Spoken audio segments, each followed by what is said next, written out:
Of Our Lady from the 13th century, the biggest brick tower in Europe. And inside we have the famous sculpture from Michelangelo, the Madonna and the Child. She has been bought in Italy in 1506 by two rich businessmen of our city. Het beeldje was bedoeld eigenlijk voor de kathedraal in Siena daar in Italië, maar het is er nooit geraakt. Dus opgekocht door twee rijke vluchtelingen. Het is ook twee keer gestolen sinds we het hebben. Een keertje door Napoleon, nog eens een keer in de Tweede Wereldoorlog. En sinds dat hier staat, staat het ook vol van de Mariabeeldjes overal in de straten van Bruges.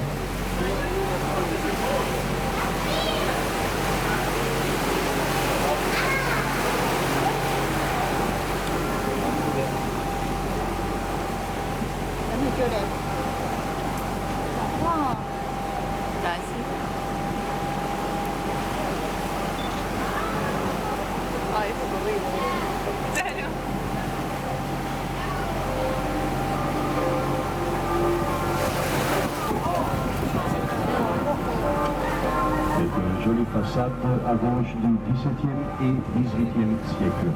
Some nice facades on the left side, 17th, 18th century.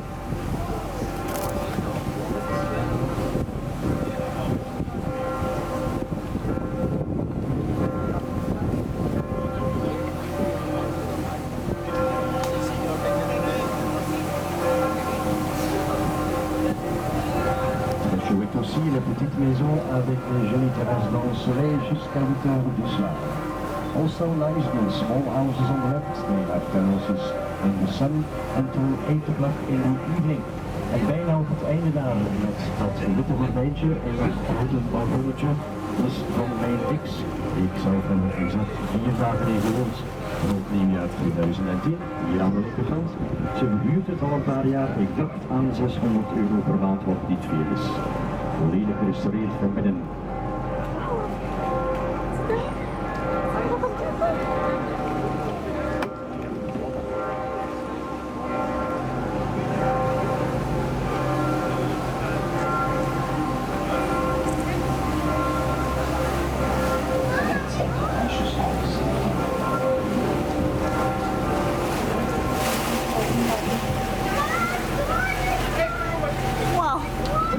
Saint-Jean à droite à plus de 800 ans.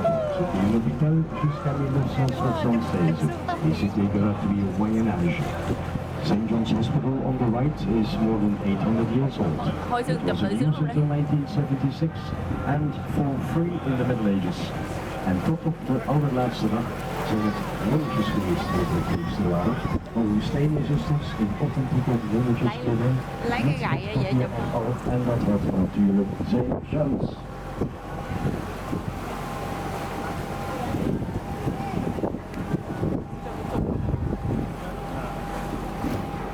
Tiền vé ép em đi 2 lần như vậy cũng được rất nhanh. Faites attention maintenant parce que comme vous voyez le prochain point est quand même très bas. Em quay tối gì Careful chào mẹ now, con. mind your heads. As you can see, the next bridge is quite low. De laagste brug van de stad.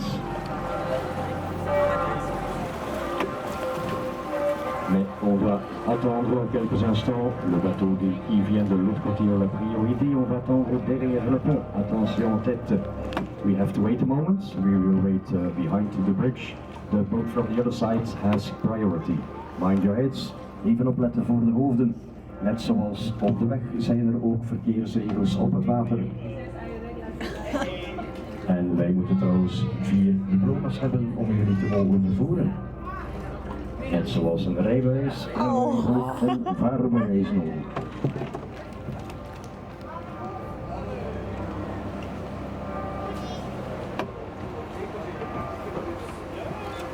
Links staat de brouwerij De Hoge Maan, een beetje verder aan de linkerkant. Ze brouwen op Straffe Hendrik. En binnenkort wordt dat bier via ondergrondse pijpleidingen tot buiten de stad gebracht. De leidingen liggen er al 34 kilometer.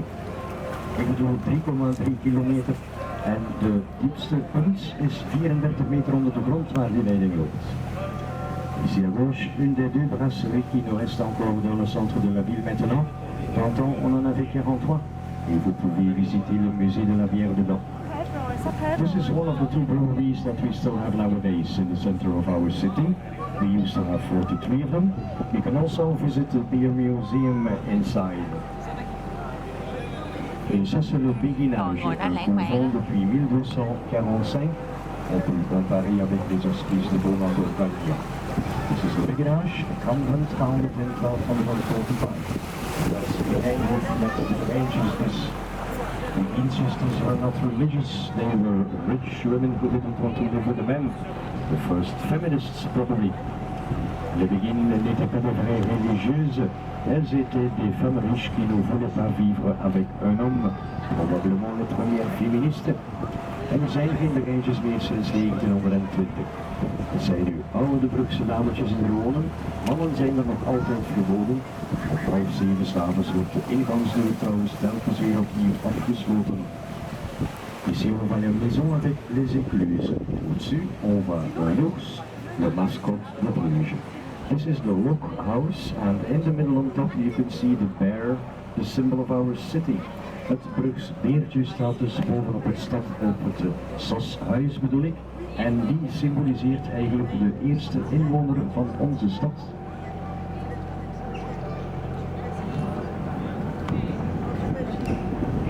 La ville de Bruges a été le plus grand port en Europe au Moyen-Âge, mais seulement jusqu'au XVe siècle.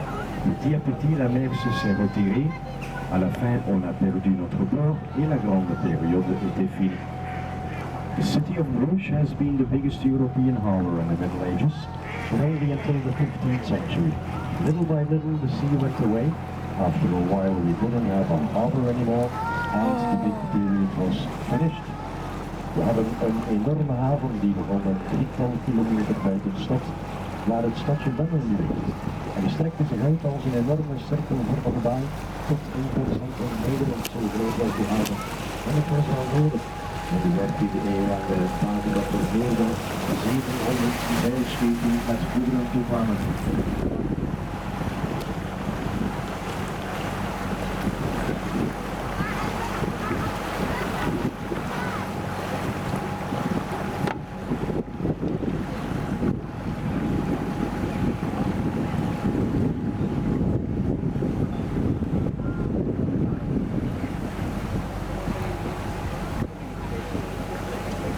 Attention aux têtes dans un instant, mind your heads again please in a moment. Nog één keertje opletten voor de laatste brug.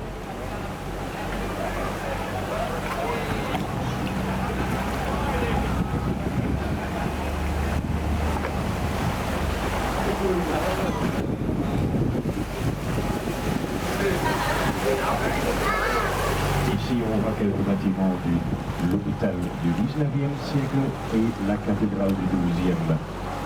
Background, the cathedral from the 12th century and the 19th century. Daar zitten nu een aantal horeca's gezet, maar bijvoorbeeld ook de dienst van de van de stad. Les gens qui arrivaient à Bruges au Moyen-Âge devaient passer d'abord par l'hôpital pour un contrôle sur les maladies. Everybody that arrived in our city in the Middle Ages had to go to the hospital first of all for a check-up on diseases. En het is dan voornamelijk op geslachtsziektes dat ze werden gecontroleerd. We hebben trouwens ook de pest gehad, rond 1350 zijn in 5 jaar tijd 1/3 van alle Europeanen eraan gestorven. De kuilenpest.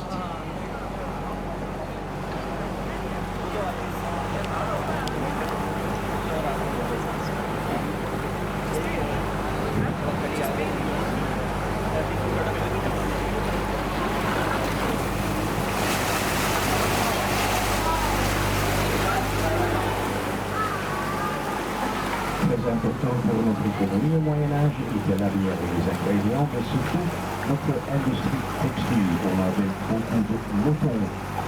Very important for our economy in the Middle Ages was the beer and all its ingredients, but most of all our textile industry. We had lots of sheep. De textielindustrie is tot op vandaag nog altijd belangrijk hier in Vlaanderen en had zijn oorsprong hier in Brugge. Een beetje verder naast de brug daar zullen we het Griekse paleis zien, de Griek zelf. Griek was een soort van een kruidenmengeling om bij het bier te doen als smaakmaker. We hebben het gebruikt in de 16e eeuw, sindsdien gebruiken we een hopper. En dat kennen we allemaal natuurlijk. Ici, on voit le palais de Bruges. Le nom vient d'un ingrédient de la bière, le brut, un mélange d'épices pour assaisonner la bière. Mais depuis le 16e siècle, on met le houblon dans la bière. This is the 15th century Bruges Palace. The name comes from an ingredient called beer brut, which was a spice mix to put in the beer for the taste. We don't use it anymore since the 16th century. We use hops nowadays. Le pont ici a été construit entre siècle 30, 16e, au milieu 15e et puis le 14e. This bridge has been built in 3 different centuries, the 16th, in the middle of the 15th, and then the 14th century.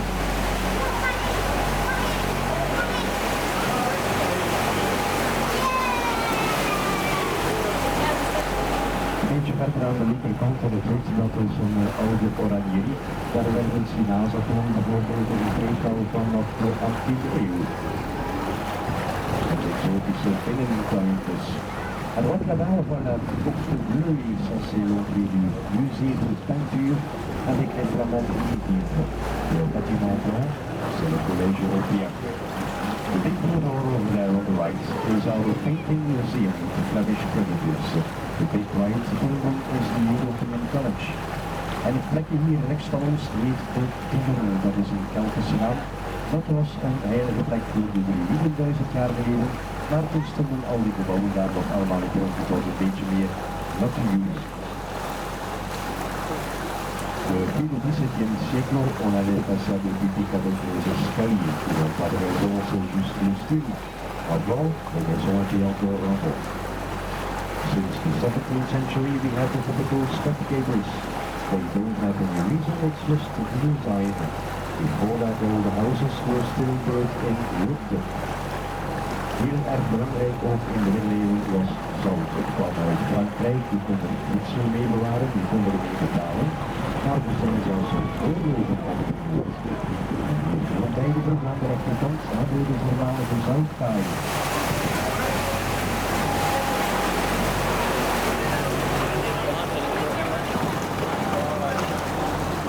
Ça c'était la maison des tanneurs. This was the tanner's house, or the leather maker's house.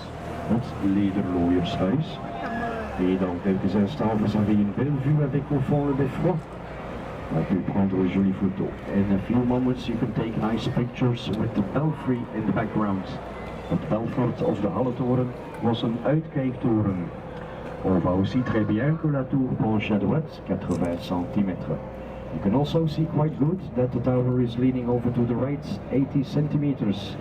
Daarom laten wij nu maximum 75 mensen tegelijk toe op de toren. Au-dessus, il y a les 47 cloches. On peut monter la tour. You can climb to the top, and over there we have the 47 bells. En we hebben een leuke stadsbiljardier. Telkens als er een beroemde muzikant of zanger op wereldniveau sterft, speelt hij op de dag van de begrafenis altijd een ode. Zoals een tweetal weken terug bij de begrafenis van Toets Tillemans. Je moet het maar doen op een kerkorgel. Ik doe het op een kerkkaart.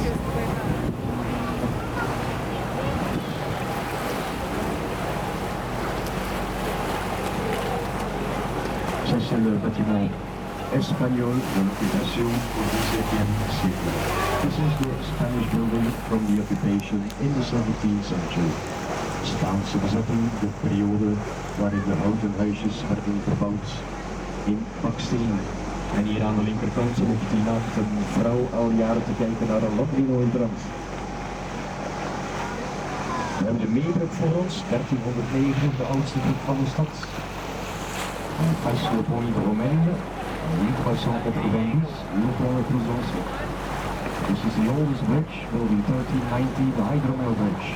That was also the name for an alcoholic drink made from honey.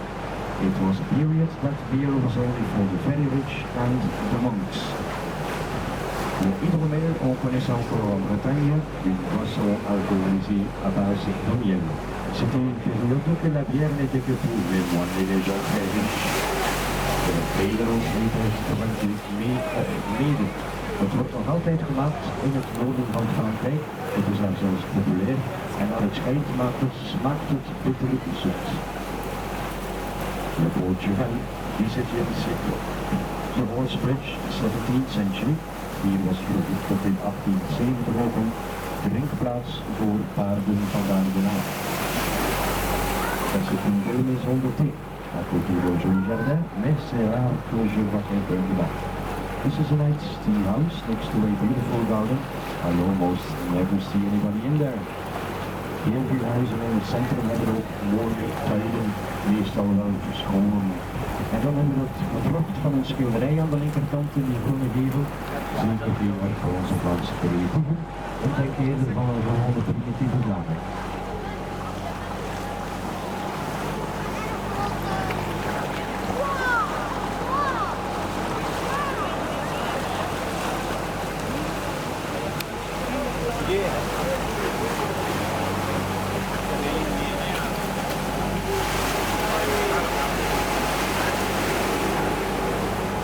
On avait au XIIIe siècle déjà 45 000 habitants. Chaque jour, plus que 300 grands automobiles arrivaient avec des marchandises. Et ça faisait 10 000 par mois. We had already 45,000 people living here in the 13th century, and every day more than 300 big sail ships arrived with merchandise. But that makes 10,000 a month. 45.000 mensen in de 13e eeuw in het oude stadscentrum, nu slechts de helft, 22.000. Maar met de randgemeenten komen we aan 825.000. De couleur rouge à gauche, à l'honneur sont de bec, parce que dans le temps c'était du vrai sang mélangé avec de lait pour la protection des briques. The red color of the houses on the left side has the name ox blood. It used to be real blood mixed with milk for the protection of the bricks. Ze weten dat in Amerika trouwens ook. Als je dus wiet en melk samenmengt, dan krijg je dezelfde kleur. Maar het was vroeger allemaal niet echt. En dat moet nogal een reuk van wat hebben in de